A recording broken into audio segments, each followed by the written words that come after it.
Hi LinkedIn friends, this is Vineet, and last time on Friday it was the first time I had placed a video on LinkedIn, and I got very good comments, and few of my viewers had requested that I should explain my journey of being an entrepreneur. So here I am with another video explaining that how I became an entrepreneur and what it takes to become an entrepreneur in India.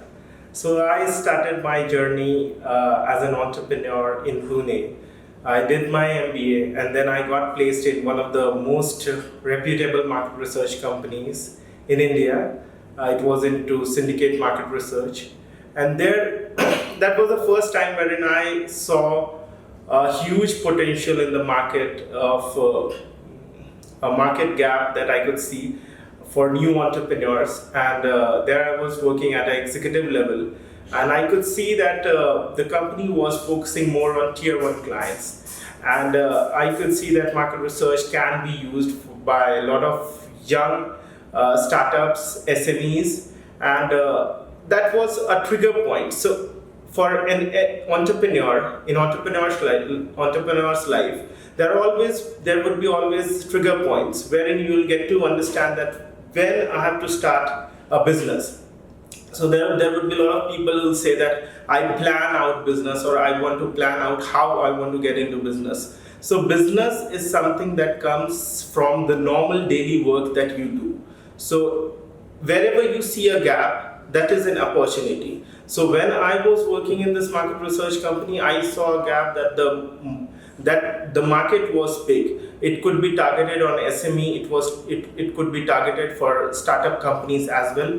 And from there, with help of 2 to 3 of my friends, I started off my own business, and I left the company. Yeah, definitely there would be a lot of people who will say that when you left the company, did you took any kind of documents or any kind of help from your previous company? Answer is no. Because if you take some kind of help from your previous company in terms of say database or in terms of the way they were working, so when you start off your business, it would be very much in line to the same ideologies that the company was following. And gradually with doing business, you'll get to understand that following anyone in business is a big no-no, because you'll make the same mistakes that those companies would be making or would have made. And the times change. When the company for which I was working, it started in year 2010, and I was starting in year 2014. So the time was totally different. So it was totally illogical for me to take the same strategies or take the same footsteps and start off my own journey.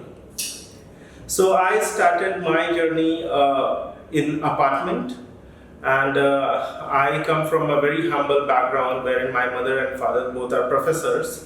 So I do not come from a business background, and I was not having a lot of money in order to invest or pump into business. When I started off with this entrepreneurial idea, there were a lot of my friends who said that it's totally insane, because the company that I was working for, it was a 1,000 crore company, and I was planning to have a similar kind of idea into the market, having no money at all. So I requested my parents in order to understand how much they can offer me or lend me in order to do business.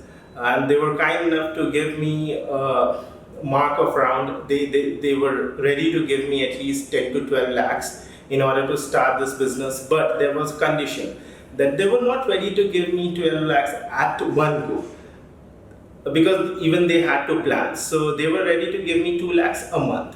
And that was the amount in which I had to plan. So in case you want to start a business, it has to be, the first thing that you need to understand is how to plan out the business in the given resources.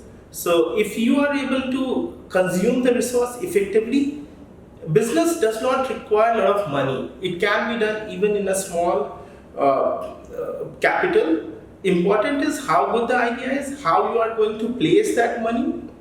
So with 2 lakhs a month capital, I had to plan out few things. So I convinced few of my friends to work free of cost for me. And yes, it happens. There would be people who would be ready to work for you free of cost because of the idea that you have, because of conviction and the confidence that they can see in you. And from there, we started building the website. And the biggest difficult part for me was I had always seen the front end of websites, but I was not aware that what happens in the back end.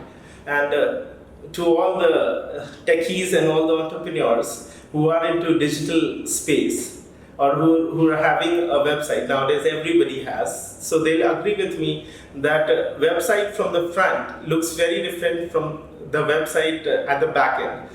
So I had to brainstorm in order to understand how the report has to be uploaded, how the content has to be uploaded, and what all things should be placed in the back end, how the form should be designed, and everything. So it took around 2 to 3 months for us to get the website developed. And then from there, we started marketing our services and brought on few of the publishers globally onto our website in order to host their reports onto the website. And it took 6 months for us to get our first sale. So the entire 6 months we were just putting in money. And I still remember that I had to promise my parents that if the business does not work for 9 months, I'll get back to the job.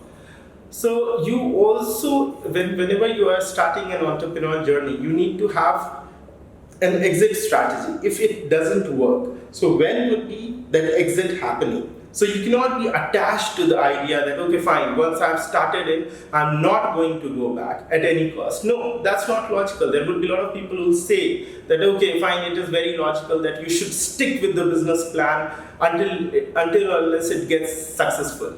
I believe to an extent, yes, it is right, but it depends on situation to situation. If you don't have money and if the business idea is not working out, I would say that you should drop the plan for the moment. You should go back into your job. You should refigure out what are the things that worked and what are the things that didn't work.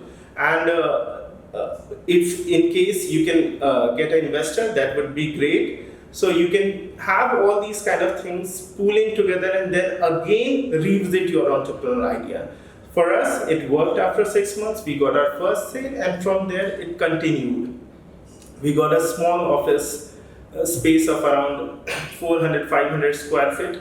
And since we started in apartments, so we were very much aware that how these finances has to be monitored, because we were very much aware that if we lose all the money, we are not going to get money from anywhere. So we started off with a very small office around 400 square feet, and from there gradually expanded in 4 to 5 years to an employee size of 250 people and a revenue size of 3.5 million turnover a year.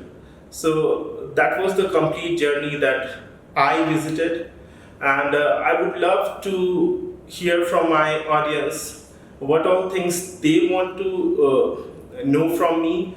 What are the specific questions they want to revisit they want me to revisit, or they want me to talk in detail about those things, be it investors or be it financial planning or be it the strategies that needs to be placed when it comes to startup or when it comes to hiring, what kind of people should be hired. So I can definitely go ahead and explain all these specific points in detail. Thank you for listening to me, and have a great day and have a great Christmas. Thank you guys.